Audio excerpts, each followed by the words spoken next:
नमस्कार दोस्तों, स्वागत है आपका आपके अपने स्टूडेंट्स लर्निंग चैनल में। हम लोग रचना अनुवाद कौमुदी कर रहे हैं और रचना अनुवाद कौमुदी में हम लोग अभ्यास 3 के ये वर्णमाला तक नहीं, ये सूचना तक हम लोग कल पढ़ चुके थे। ठीक है, ये सारे धातुएं जिनकी मूल धातु कुछ होती है और हम उसको धातु रूप में लट लकार में, लोट लकार में, लंग लकार में और विधिलिंग में कुछ और बनाते हैं। तो वही आपको कल हमने समझाया था। हाँ, तो लट लकार का सिर्फ उदाहरण दिए थे और लोट, लंग और विधिलिंग जो है आगे के जैसे से अभ्यास आएगा वैसे वैसे आप इसको जानेंगे। बस यहाँ पे इतना ही जान के रखिए कि ये जितनी भी दृश्य, स्था, तिष्ठ, पा, जिग्र, ये सब धातुएं हैं। हाँ, इनमें इनके जो धातु रूप चलते हैं वो दृश्य की पश के समान, स्था का तिष्ठ की तरह, पाप का पिब की तरह, घ्रा का जिग्र की तरह, गम का गच की तरह, इस तरह से धातु रूप चलते हैं। हाँ, और लट लकार आपने पढ़ लिया है। लोट, लंग और विधिलिंग आप जो है आगे के अभ्यास जो होंगे उसमें देखेंगे। बस इसमें एक छूट रहा है लिट लकार। लिट लकार में क्या होता है कि जो मूल धातु है उसी को लेकर ही मूल धातु को लेकर ही जो है धातु रूप बनते हैं। जैसे दृक्ष है तो द्रक्ष्यति, द्रक्ष्यतः, द्रक्ष्यन्ति होगा। ठीक है, तिष्ठ है तिष्ठस्यति, तिष्ठस्यतः, तिष्ठस्यन्ति, इस तरह से बनेगा। नहीं सॉरी, स्था है तो स्थास्यति, स्थास्यतः, स्थास्यन्ति, ऐसे बनेगा। ठीक है, और गम है तो गमिष्यति, गमिष्यतः, गमिष्यन्ति, इस तरह से ऋट लकार का रूप चलता है, मूल धातु को लेकर के चलता है। कहने का तात्पर्य यह है। और बाकी के लकारों में, बाकी के 4 लकारों में इसकी जो है इस तरह से इसका धातु मूल धातु से विभिन्न रहता है। आगे जो हम पढ़ने वाले हैं वो है वर्णमाला। देखिए, वर्णमाला में क्या है कि कोष्ठ में पारिभाषिक नाम है, इन्हें शुद्ध स्मरण करें। आपको ऐसे ही दे दिया है कि कोष्ठ में पारिभाषिक नाम है, इसको स्मरण करना है। तो इसको तो आप स्मरण करेंगे ही, लेकिन इससे कुछ और चीज़ें भी जानेंगे। ठीक है, देखिए पहले ये देखिए द्विवेदी जी कह क्या रहे हैं इसमें रचना अनुवाद कौमुदी में। कह रहे हैं कपिल द्विवेदी जी कि स्वर का मतलब मात्रा, अ, ई, उ, री, री, ये ह्रस्व स्वर होता है। ह्रस्व स्वर जिसको बोलने में कम समय लगता है। ठीक है, और इसी का जो दीर्घ समय जिससे लगता है वो होता है आ, ई, उ, री। ठीक है, इसी का जो अलरी का दीर्घ नहीं होता है, इसी वजह से यहाँ पे ये दीर्घ नहीं दिया हुआ है। ठीक, और ह्रस्व स्वर ये 5 स्वर हैं जो मूल स्वर हैं, ये ह्रस्व होते हैं और इन्हीं का दीर्घ होता है। ठीक, बस री एक ऐसा स्वर है जिसका दीर्घ नहीं होता है। ये हमेशा आप याद रखिए कि री एक ऐसा ह्रस्व स्वर है जिसका दीर्घ नहीं होता है। बागी अ का आ हो जाएगा, ई का ई, उ का उ, री का री हो जाता है। ठीक है, और दूसरा ये देखिए ए, आई, ओ, औ। ए, आई, औ, ओ, औ जो है ये मिश्रित स्वर हैं। ये कैसे स्वर हैं दोस्तों? मिश्रित स्वर हैं। इसमें दिया भी हुआ है कि मिश्रित, अर्थात ए, आई, ओ, औ 2 स्वरों से मिलकर के बना है। तो आप ये जान लीजिए ये किन 2 स्वरों से मिलकर बना हुआ है, ए, आई, ओ, औ। तो इसे जानना भी ज़रूरी है। देखिए, इसके लिए हम नोट निकाल लेते हैं। देखिए, अ प्लस ई दोनों मिलके बनते हैं ए, और वही अ प्लस ए बन जाएगा आई। ठीक है, और ये ए है और ये क्या है, आई, है ना। अब ये क्या है कि देखिए अ प्लस ई ए बनता है और अ प्लस ए आई बनता है। इसको हम जो है आगे जब आप पढ़ेंगे तो ये गुण संधि में आएगा और ये वृद्धि संधि में आता है। ये मिश्रित स्वर 2 स्वर हो गए ना, अ और ई। तो आप ये जानिए अ और ई मिल करके ए बनता है। ये 2 मिश्र स्वर हैं जिनको मिला करके ए बना, और अ और ए मिल करके आई बन गया। ठीक है। उसी तरह से अ प्लस उ दोनों मिलकर बनता है ओ। ठीक, ये गुण संधि में आता है। ठीक, और ये देखिए दो स्वर हैं, दोनों स्वर मिश्रित हो गए ना, दोनों स्वर को मिश्रित मतलब मिला करके, दोनों स्वर मिलाकर क्या बन गया ओ। उसी तरह से अ प्लस ओ क्या हो जाएगा औ।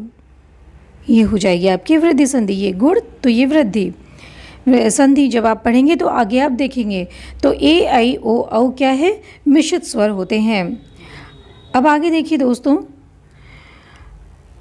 अब आगे देखिए ये जो स्वर हैं अ ई उ री री ए आई ओ औ, ये मूल संस्कृत में ये 9 स्वर ही होते हैं। आप गिन लीजिए, ये 9 स्वर ही हैं जिनको हम अच प्रत्याहार के माध्यम से बताते हैं। अच प्रत्याहार जब आप जानेंगे तो आप जान पाएंगे कि ये इसमें क्या है, स्वर ही आते हैं बस। और संस्कृत में स्वरों की संख्या 9 ही होती है। ठीक, उससे ज़्यादा स्वर नहीं होते हैं। ये तो ह्रस्व है, इसका दीर्घ हो गया है आ, ई, उ, री, ये दीर्घ हो गया है ना। वैसे ये स्वर मूल स्वर क्या है आपकी अ ई उ री री, ये 5 ये मूल स्वर और ये 4 मिश्रित स्वर, ये मिलकर ही 9 हमारे स्वर होते हैं। आगे देखिए ये क्या कह रहे हैं, व्यंजन। इसको भी हम और अच्छे से समझेंगे। अभी देखिए ये क्या कह रहे हैं द्विवेदी जी, व्यंजन।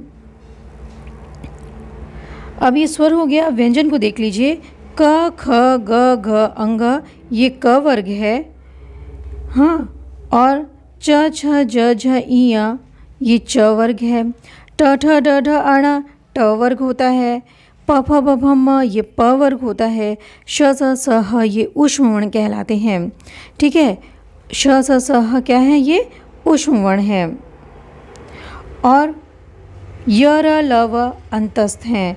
और आप आगे देख लीजिए, एक और भी है, ये अनुस्वार। अनुस्वार जिसको म से हम द्योतित करते हैं।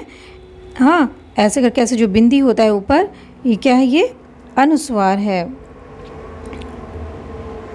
ठीक, और बड़ा करके देख लीजिए, ये क्या है, अनुस्वार जिसको हम म से भी द्योतित करते हैं ना। और फिर ये क्या है, अनुनासिक। अनुनासिक जिसको हम मुख और नासिका दोनों से बोलते हैं। ये चंद बिंदु जो आएगी वो क्या हो जाएगी, अनुनासिक। फिर क्या होता है, विसर्ग। विसर्ग, इसे हम कहते हैं विसर्ग। ये संस्कृत की पूरी जानकारी आपको ये दे दिए यहाँ पे। अब ये देखिए एक छोटी सी चीज़ और जान लीजिए, संस्कृत में ये क वर्ग को हम क्या बोलते हैं, कु। इस क वर्ग को हम क्या बोलते हैं, कु। हाँ, और ये च छ ज इया है, इसको हम बोलेंगे चू। ट ठ ड अण को बोलेंगे टू। और प फ ब ब म को बोलेंगे पू। क्या बोलेंगे, पू। त थ द ध न को तू। ठीक, तो कु चू टू तू पू जो है, ये सिर्फ कु कह देने से आपको समझ जाना होगा कि ये क वर्ग है। चू कहने से समझ जाना पड़ेगा कि ये च वर्ग है। ठीक है, और टू कह देने से समझना पड़ेगा कि ये ट वर्ग है। तू कहने से समझना पड़ेगा कि ये त वर्ग है। और पू मात्र कह देने से आप समझ जाना चाहिए आपको कि ये प वर्ग की बात कह रहे हैं। तो कु चू टू तू पू ये संस्कृत में बोले जाते हैं और हिंदी में क वर्ग, च वर्ग, ट वर्ग, प वर्ग बोला जाता है। ठीक है, और आगे देखिए सूचना में ये क्या कह रहे हैं कि वर्ग के प्रथम अक्षर का अर्थ है क च ट त प। अब आप देख लीजिए वर्ग का जो प्रथम अक्षर होता है, जब आप क ख ग घ अंग लिखे हैं तो देख लीजिए प्रथम अक्षर क्या है, क है, च है, ट है, त है, प है ना। तो ये क्या है, प्रथम अक्षर है। और श स स ह दोस्तों ये ऊष्म वर्ण गिने जाते हैं। ठीक है, ऊष्म वर्ण, जब इनको आप जब बोलते हैं ना तो गर्म वायु हमारी बाहर निकलती है। और य र ल व हमारे अंतस्थ व्यंजन बोले जाते हैं। य र ल व को अंतस्थ व्यंजन बोला जाता है और अर्ध स्वर भी इसे कहा जाता है। य र ल व को अंतस्थ व्यंजन और अर्ध स्वर भी बोलते हैं। ठीक है, देखिए यहाँ पे लिखा हुआ है कि अंतस्थ वर्ण, और इसको अर्धस्वर भी बोला जाता है। यदि पूछा जाए आपसे कि अर्धस्वर किसे कहते हैं तो यर अलावा को बोलते हैं। अब बात आती है आपके द्वितीय वर्ण ख छ ठ थ फ। ये क्या है? द्वितीय वर्ण है। आप देख ही रहे हैं क का द्वितीय वर्ण क्या हुआ? ख छ ठ थ और फ ना। और तृतीय वर्ण क्या हो जाएगा? ग ज ड द ब। तृतीय वर्ण क्या हो जाएगा? ग ज ड द ब।